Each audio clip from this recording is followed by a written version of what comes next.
So it's the 2nd of June. Telangana is India's youngest state. How is it a state which has achieved so much despite being so young? Well, firstly, I think it's the leadership that matters, and our Honorable Chief Minister, who was actually the leader of the popular agitation for Telangana statehood, has been blessed by the people of Telangana to lead the state, and therefore, all the aspirations of the people is something that he's extremely familiar with, and he's made that his agenda. Right. In the last 8 years of Telangana's existence, we have done some truly remarkable things which I think are laudable from an India perspective as well. One of the things I'll tell you is the fact that Telangana, when we started off, we were a power deficit state, but within a matter of 6 months, our Honorable Chief Minister had resolved that we would become a power surplus and self-sufficient state, and that's exactly what he was able to accomplish. What could not have been done in 6 decades, he was able to pull that off in a matter of 6 months. The second thing I'd point out is something that's truly remarkable from a state perspective. In 75 years of India after independence, not a single state which thought about giving potable drinking water connection to each and every home. And now that is something truly remarkable, because we have spent nearly $9 billion, and we've laid 140,000 kilometers of pipeline, and we've been able to connect each and every rural and urban household in Telangana with a 135 LPCD in municipalities, 100 LPCD in villages, and 165 LPCD in corporations. The most important achievement, if you ask me, though, is the disruptions that we have created in terms of our policy. Right. In fact, Telangana is possibly the only state where a holistic model can be seen. Sure. You have rapid industrialization on one hand, and then rapid environment growth on the other. Right. 7.7% increase in our green cover, and ability to attract industries through a very popular policy called as the TSI pass. Right. I can go on. Sure. But let me ask you this. It's a deep emotional moment for you also, the 2nd of June. You, your father, many in your party, at one stage may never have believed that this would be a reality. It is a reality now. Could you tell us, growing up, what the idea of Telangana meant to you, and once it was realized, let's think back to what it felt like. Well, in 2001, when the TRS was formed, it did seem like a mission impossible, because the fight was against all odds, because everything was stacked up against this popular agitation, unfortunately. But the steely resolve of our leader is something that is truly testament to his commitment, his sincerity toward the cause, and that is exactly how he went about in a period of 14 years. He at one stage in 2009 had to go on a fast unto death. He fasted for 11 days. Eventually the UPA government actually came forward and announced Telangana, but then in a matter of 15 days again they went back.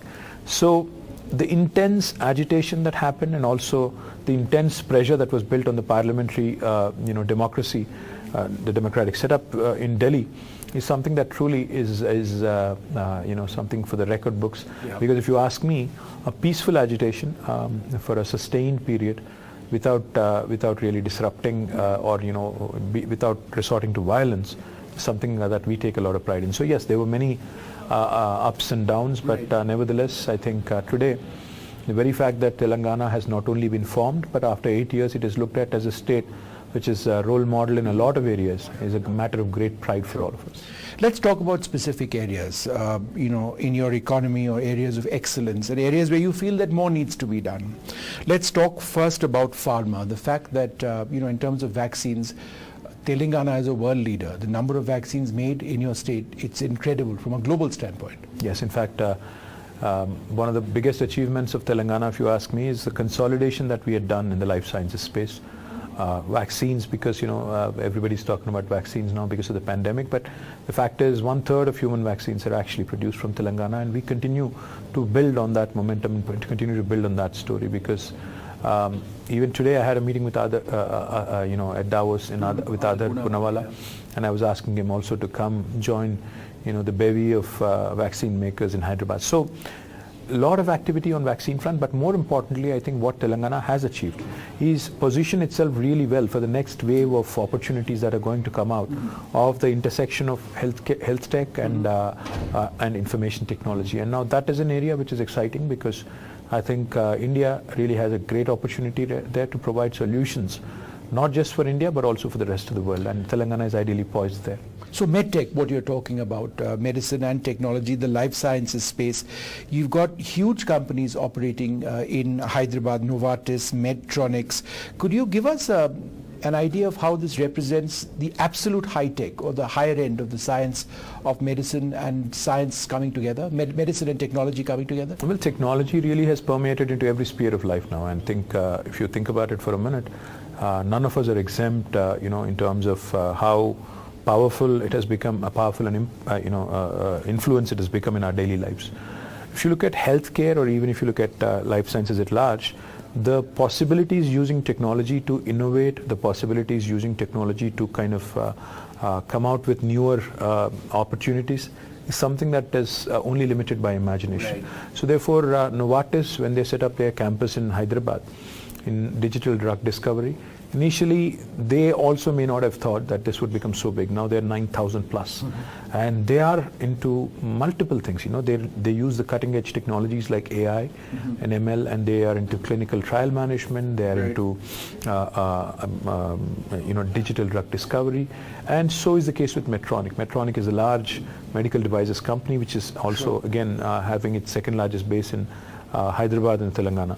But what's even more important, Vishnu, is the whole idea, the whole notion that the next couple of decades are going to be very, very important from the healthcare perspective, and the fact that India really can continue to work with the best minds in the world and come out with truly world-class solutions in telemedicine, in robotics, all of these areas. In fact, Telangana can actually latch onto opportunities, and once again, not just for India, but innovate for the rest of the world.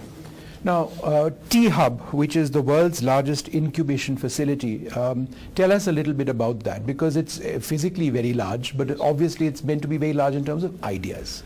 Well, the idea really is that we give a platform to the young Indians who are having global aspirations. Today, technology has connected the world with young India, and Indians, especially the youngsters, are dreaming big, thinking big, and they're all really upbeat about the possibilities. So therefore, what we've done is we've created a physical infrastructure in terms of our campus, and we also provide mentorship, we also provide other support, which kind of helps them to basically write a business plan, to raise capital, to scale up. So that is something that truly, I believe in personally, and our Honorable Chief Minister has been guiding us, enabling, government being the enabler. And in a lot of cases, when startups especially seek our help, government ends up being the first customer. We give them not only business, we give them the ability to also come out with a proof of concept, which I think is extremely important from our startup perspective. We've spoken about high technology and pharma. Let's talk about basic technology linked to agriculture. Lift irrigation, right? You've got the world's largest. Tell us about this particular area where this has been implemented and the significance of this. Well, Telangana not only has implemented some large-scale infrastructure projects, the world's largest lift irrigation project, like you said, Kaleshwaram, but more importantly, the whole irrigation aspect and agriculture and the fortunes, of both are intertwined. So the farming sector in Telangana, in fact, had to be given a massive fillip, and that's exactly what our Honorable Chief Minister had done. He launched a couple of very interesting projects, a program called Mission Kakatiya. Telangana is a land of 46,000 tanks and lakes. We have launched a massive program, in fact, of rejuvenating and strengthening the lakes, because each of these tanks actually has the potential to irrigate. In fact, if you look at the combined storage capacity of all these tanks, it's about 265 TMCFT. And now that is equivalent to a large project like Nagarjuna Sagar. Now the ability to harness that potential, combine it with large irrigation projects like Kaleshwaram, made the virtually impossible possible, in the sense agricultural activity has expanded in Telangana by 119%. Agriculture's contribution to GSDP expanded from 16 to 21%. Now this is something truly astounding, considering that there is considerable amount of distress all over the country, but in Telangana, I think we've done rather well. And we've also come out with some innovative programs like Raitu Bandhu, which eventually inspired the Prime Minister as well to launch PM Kisan. Raitu Bhima, which is basically an insurance for every farmer, is something truly unique in the world.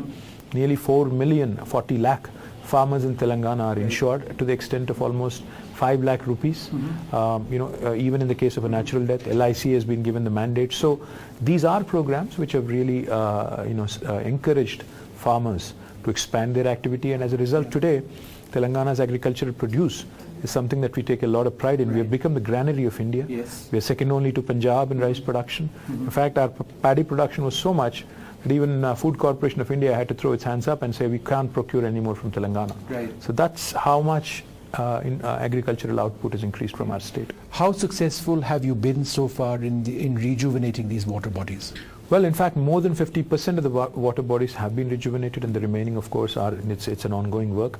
But I think it's a fascinating model because, in districts, in a parched, drought-prone district like the one I represent called Sirsila, groundwater has come up by about 6 meters. In fact, water conservation measures that we have followed in our district have become a shining example, and now they have become an integral part of the training academy, Lal Bahadur Shastri Training Academy in Mussoorie, for the young IAS trainees. So that's how well we've done in water conservation as well.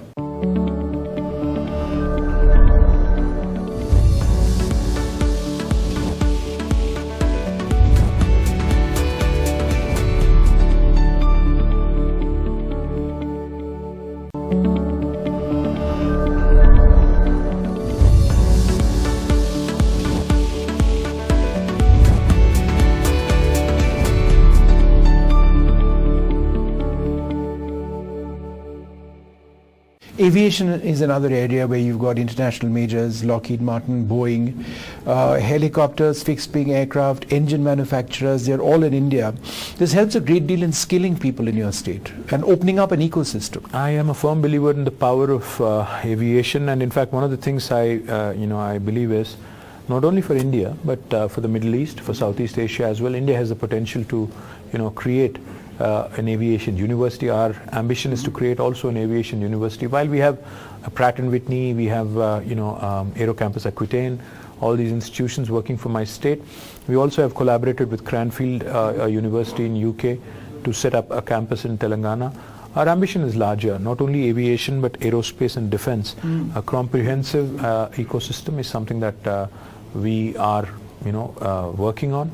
It's of course a work in progress, but I think with the kind of investors we've been able to manage so far, the likes of Lockheed, the likes of Sikorsky, GE, Boeing, and a bunch of others, I think the opportunity is immense. In terms of being a real leader in IT as well, and the opportunities which have always existed in Hyderabad, and a lot of this has been realized already, how important is infrastructure development in your big cities, particularly in Hyderabad? Vishnu, the fact is, while Mahatma Gandhi may have said India lives in villages, fact is India actually is run by its cities and towns.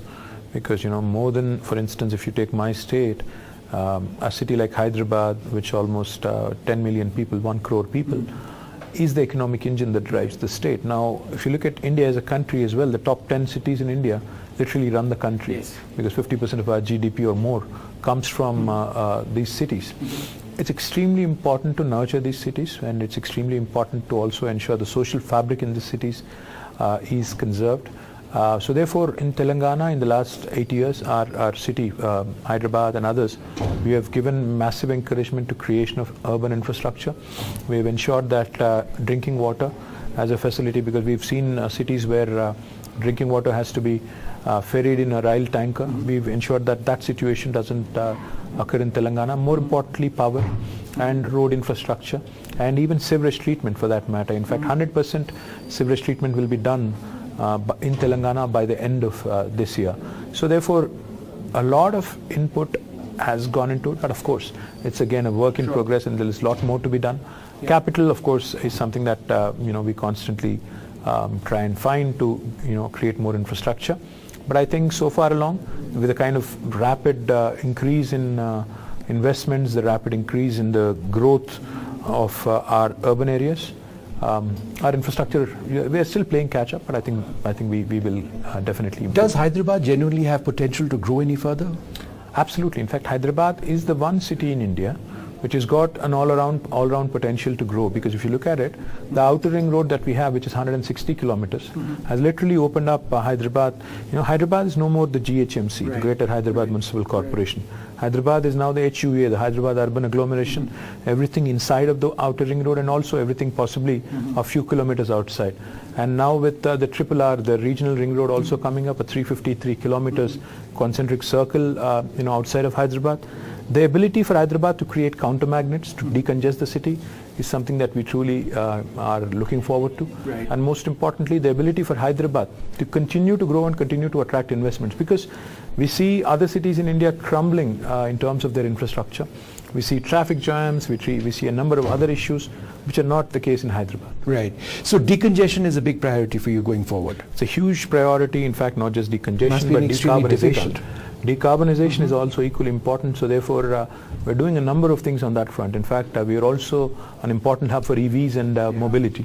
And electric vehicles, in fact, we have been able to attract some very large companies such as Olectra, which is the Indian arm of BYD. Yeah. They are setting up a large bus making facility. So is the case with another company called Mitra.